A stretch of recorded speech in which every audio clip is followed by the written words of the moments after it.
Hi, സുഖല്ലേ? പരിപ്പ് വേണ്ട, തേങ്ങ വേണ്ട, പുളി വേണ്ട, നല്ല മണമുള്ള രുചിയുള്ള സാമ്പാർ 10 മിനിറ്റിൽ ഉണ്ടാക്കാം. അപ്പോൾ പൊട്ടുകടല സാമ്പാർ നിങ്ങളിത് ഉണ്ടാക്കാറുണ്ടോ? അതൊക്കെ എന്തായാലും കമൻറ്റ് ചെയ്യണം. എങ്ങനെ ഉണ്ടാക്കാറെന്നും പറയണമല്ലോ. അപ്പോൾ വെജിറ്റബിൾസ് ആയിട്ട് നമുക്ക് വേണ്ടത് ഉള്ളിയും തക്കാളിയും പച്ചമുളകും പിന്നെ ഒരു 2 സ്പൂൺ പൊട്ടുകടലയാണ്. ഇന്നിവിടെ നല്ല മഴയാണ് കേട്ടോ, അലർട്ടൊക്കെ ഉണ്ട്, റോഡൊക്കെ മുങ്ങിക്കിടക്കുക. അപ്പോൾ നമ്മളുടെ സവാള ഞാൻ നീളത്തിൽ അരിഞ്ഞെടുത്തു. നമ്മൾ പുളി ചേർക്കണില്ലല്ലോ, അപ്പോൾ നമുക്ക് 2 തക്കാളി വേണം, അതും നീളത്തിൽ അരിഞ്ഞെടുത്തിട്ടുണ്ട് കേട്ടോ. ഇനി പച്ചമുളക്, നമ്മൾ എരിവിന് പച്ചമുളകാണ് യൂസ് ചെയ്യണം, അപ്പോൾ പച്ചമുളകും നമ്മൾ നീളത്തിൽ ചീന്തിയിട്ടിട്ടുണ്ട്.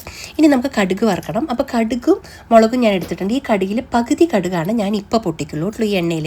ഇനി ബാക്കി കടുക് നമുക്ക് ലാസ്റ്റ് വറുത്തിടാൻ വേണം. അപ്പോൾ പകുതി കടുക് ഞാൻ ഇതിലേക്ക് ഇടുന്നുണ്ട്. വളരെ കുറച്ച് സാധനം കൊണ്ട് നല്ല സൂപ്പറായിട്ടുള്ളൊരു സാമ്പാർ ഉണ്ടാക്കാം.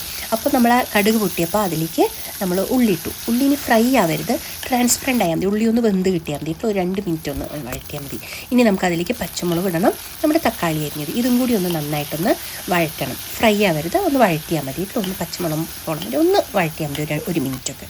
ഇനി നമുക്ക് അതിലേക്ക് കുറച്ച് കറിവേപ്പില കൂടി ചേർത്ത് കൊടുക്കാം. ഇനി ഇത് നന്നായിട്ടൊന്ന് വഴറ്റിയ ശേഷം നമുക്കിതിലേക്ക് കുറച്ച് പൊടികൾ ആവശ്യമുണ്ട്. കുറച്ച് പൊടികൾ പറഞ്ഞാൽ മഞ്ഞൾപ്പൊടി, ഉപ്പ്, കുറച്ച് കായം, പിന്നെ നമ്മുടെ സാമ്പാർ പൊടി. നിങ്ങൾ സാമ്പാർ പൊടി ഏതാണോ യൂസ് ചെയ്യണം അതിട്ടുള്ളൂ.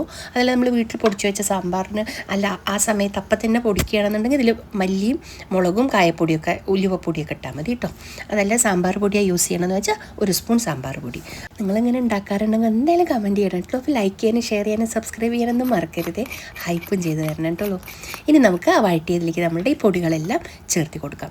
ഏതൊക്കെ പൊടിയെന്ന് ഞാൻ പറഞ്ഞത് ഓർമ്മയില്ലേ? മഞ്ഞൾപ്പൊടി, കായപ്പൊടി, ഉപ്പ്, 1 സ്പൂൺ സാമ്പാർ പൊടി. ഇനി അതൊന്ന് വഴറ്റിയിട്ട് നമുക്ക് അതിലേക്ക് ആവശ്യത്തിനുള്ള വെള്ളം ഒഴിച്ചിട്ട് തിളപ്പിക്കണം കേട്ടോ.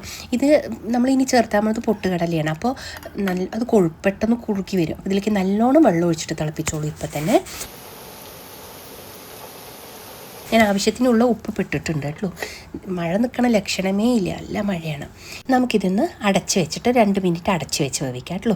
നമുക്ക് അപ്പോഴേക്കും നമ്മളുടെ പൊട്ടുകടലയൊന്ന് പൊടിച്ചിട്ട് വരണം. അപ്പോൾ ഞാനിത് പൊടിയാൻ വേണ്ടിയിട്ടാണ് ഇത്ര എടുത്തിരിക്കുന്നത്. ഇത്ര പൊടി നമുക്ക് ആവശ്യമില്ല. ഈ പൊടി നമ്മൾ ഉണ്ടാക്കി വെച്ച് കഴിഞ്ഞാൽ ഈ സാമ്പാർ ഉണ്ടാക്കുമ്പോൾ പെട്ടെന്ന് എടുക്കാമല്ലോ, അപ്പോൾ അതിന് വേണ്ടിയിട്ട്. അപ്പോൾ ഞാൻ ആ പൊട്ടുകടലയിൽ നിന്ന് ഇതാ ഒരു വലിയ 1 സ്പൂണും 1/4 സ്പൂണുമാണ് കേട്ടോ എടുത്തിട്ടുള്ളൂ. 1/4 സ്പൂണാണ്, വലിയൊരു 1/4 സ്പൂണ്. ഇനി നമുക്ക് അതിലേക്ക് നല്ലോണം വെള്ളം ഒഴിച്ചിട്ട് നന്നായിട്ടൊന്ന് കട്ടയില്ലാതെ കലക്കിയെടുക്കാം. പെട്ടെന്ന് നന്നായിട്ട് പൊടിഞ്ഞ് കിട്ടും. ഇപ്പോൾ നന്നായിട്ട് കട്ടയില്ലാതെ നമ്മളിത് നന്നായിട്ട് വെള്ളം ഒഴിച്ച് കലക്കിയിട്ട് വെള്ളം ഒഴിച്ചോളൂ കേട്ടോ നല്ലോണം. ഇതാ നമ്മളുടെ കഷ്ണമൊക്കെ മസാലയൊക്കെ നല്ല വെന്ത് നല്ല മണം വരുന്നുണ്ട് ഇപ്പോൾ സാമ്പാറിൻ്റെ.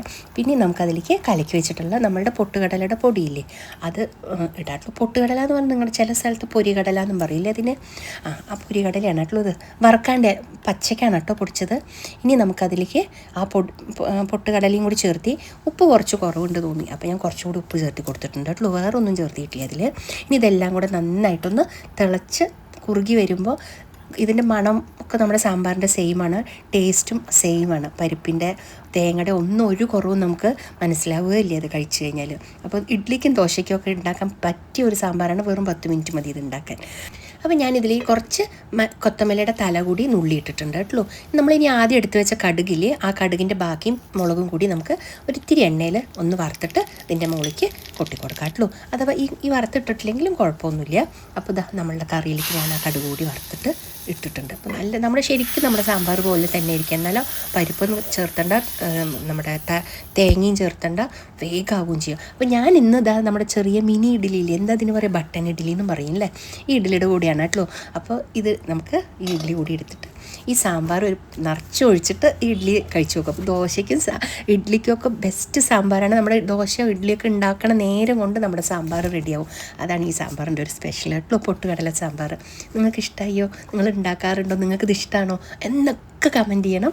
നമുക്ക് നല്ല വീഡിയോ ഒക്കെ ആയിട്ട് വീണ്ടും കാണാം കേട്ടോ. അപ്പോൾ എൻ്റെതാ കുഞ്ഞിന് ഇഡ്ഡലി റെഡി ആയിട്ടുണ്ട്. ഇനി നമുക്കതിലേക്ക് സാമ്പാർ ഒഴിച്ചിട്ട് ഈ മഴയത്ത് നല്ലൊരു കപ്പ് ചൂട് കാപ്പിയുടെ കൂടെ ഈ ഇഡ്ഡലി സാമ്പാറും കൂട്ടി കഴിക്കാം. അപ്പോൾ നിങ്ങളും ഇതെന്തായാലും ട്രൈ ചെയ്യണം കേട്ടോ. അപ്പോൾ നമുക്ക് വീണ്ടും കാണാം. Okay, by.